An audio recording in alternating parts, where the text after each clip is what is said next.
What's up, y'all? Excuse the lighting. It's kind of hurting my eyes a little bit. I don't know if it's how it's gonna translate over.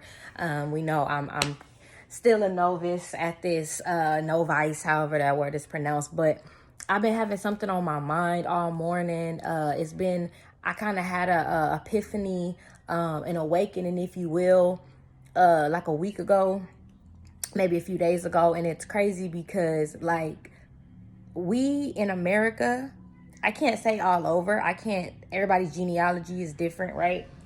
But I know for a fact that on my mother's side and my father's mother's side, both of my grandmothers were descendants of slaves. Now, on my dad's side, they're Creole. So they mixed in and then eventually, of course, created their own race, so to speak. But it's like, if you go back all the way to Marie Therese Coin, I am a descendant of a people who somehow got over here. They said that her mom was slaves.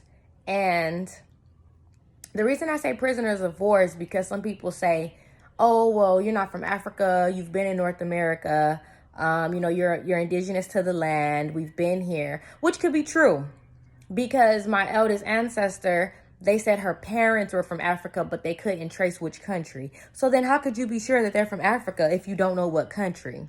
And then her name is Marie Therese Coin. That sounds very native indeed, right? And they said that the ancestry could usually be traced through the last name, or it was. I gotta pull it up. I'm gonna learn how to stick the little clip in there. Maybe my mother can help me. I gotta find it. But my point is that now in 2022 in America, we've lost touch with, we've been out of touch with reality.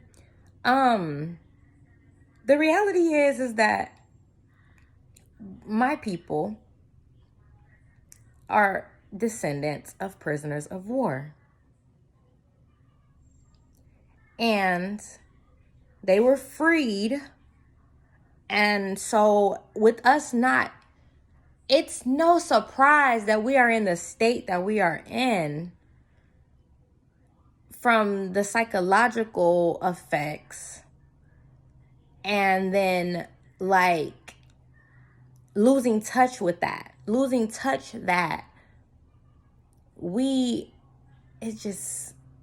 it's too much. I need a moment.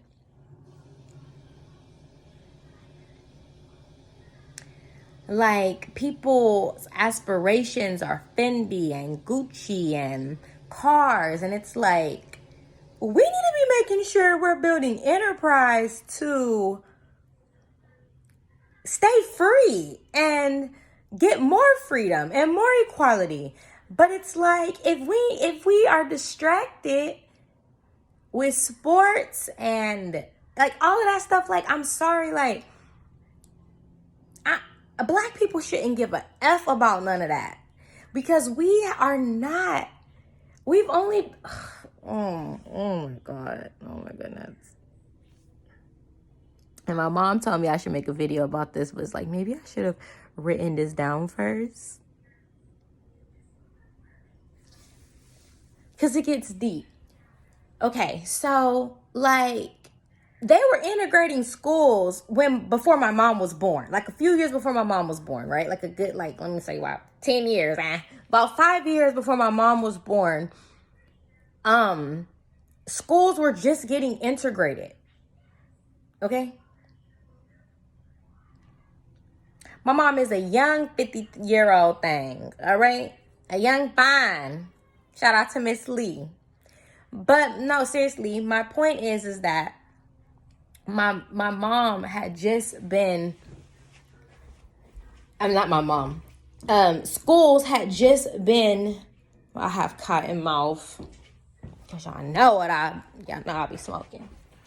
Schools had just started letting black kids and white kids sit together, and water fountains and stuff like that, whereas just now it was a lot going on. But you know, like I said, a couple years before she was born, right?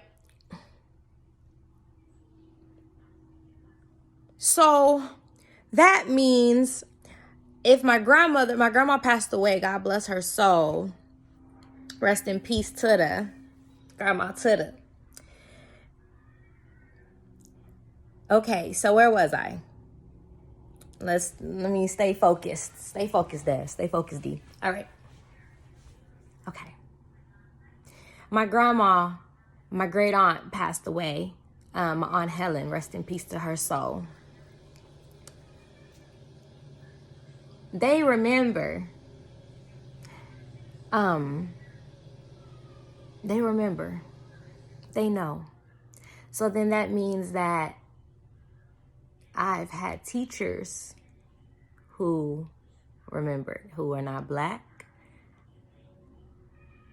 We're not that far removed from slavery.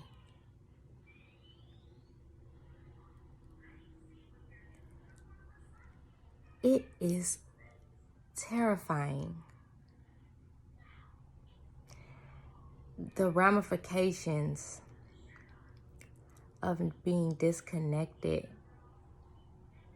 from our culture and our lineage. And I'm smiling because sometimes you gotta laugh to keep from crying.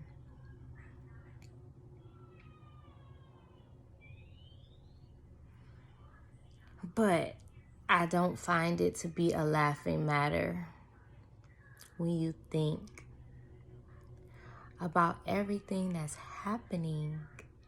It would only make sense because white people are teaching their kids certain things.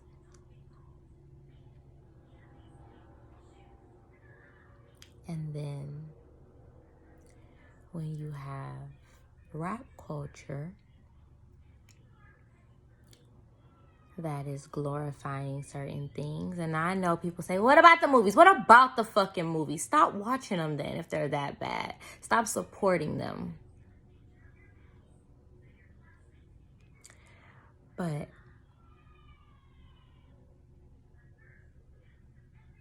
we need to remember,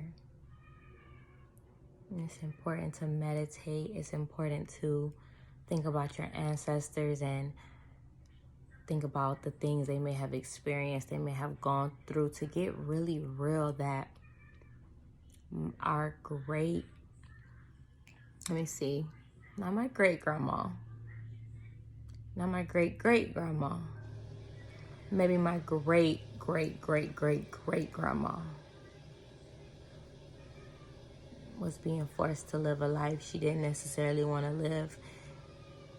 And people acclimate. People are brainwashed so easily to, like, by the time my eldest ancestor, she was a slave. She had a white boyfriend who bought her freedom, but he had babies with, she was his mistress.